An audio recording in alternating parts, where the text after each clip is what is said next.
लोग कहते हैं कि मैकाले ने इस देश को गुलाम बनाया, और मैं तुमसे कहना चाहता हूं कि मैकाले ही इस देश की आजादी का पिता है। अंग्रेजों ने कोशिश न की होती शिक्षा देने की इस देश के लोगों को, यहां कभी क्रांति ना होती। ये है आचार्य रजनीश ओशो के विचार।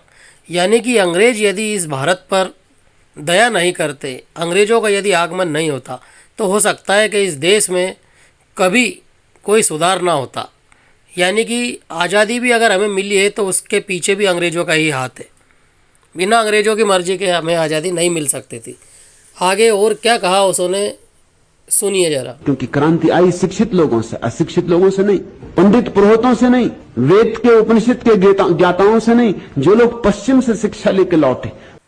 यानी कि मैकाले जो है उसी ने शिक्षा के द्वार खोले, लोगों को शिक्षित किया और लोगों को जागरूक किया।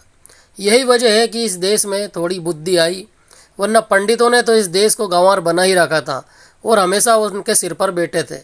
कोई वेद पाटी ब्राह्मण किसी भी वक्त इस देश के लिए काम नहीं आया, क्योंकि आज़ादी के लिए जो कुछ भी चाहिए था उसमें जागरूकता और बुद्धिजीवी लोगों की ज़रूरत थी, जिसके लिए शिक्षा बहुत ज़रूरी थी।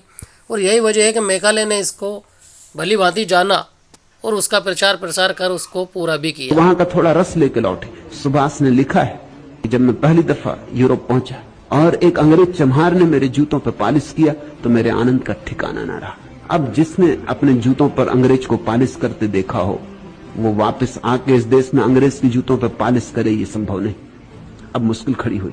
अगर मैकाले इस देश के लोगों को अंग्रेजी शिक्षा न देता, पढ़ने देता उन्हें संस्कृत मजे से, वो अपना जनेऊ लटकाए, अपनी घंटियां बजा ना है कि मैकाले यदि अंग्रेजी शिक्षा को लागू नहीं करता तो शायद भारत में इतना बड़ा परिवर्तन संभव नहीं था।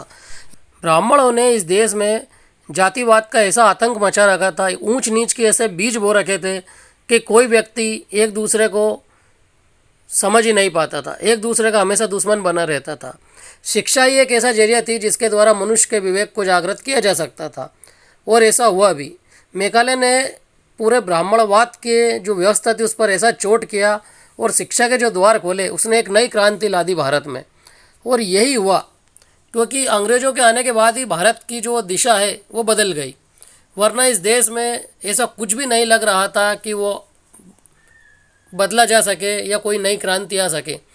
जो मैकाले था उसका एक क्रांतिकारी जो कदम था हिंदुस्तान में अंग्रेजी शिक्षा के द्वार खोलना, सुखद पल साबित हुआ। और यहाँ की जो आज़ादी है वो शायद मैकाले की शिक्षा के द्वारा ही प्रशस्त हो सकी।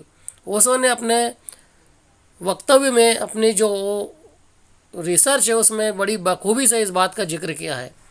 यदि वीडियो आपको पसंद आए तो लाइक कीजिए, यदि चैनल पर आप नए तो सब्सक्राइब कीजिए। धन्यवाद।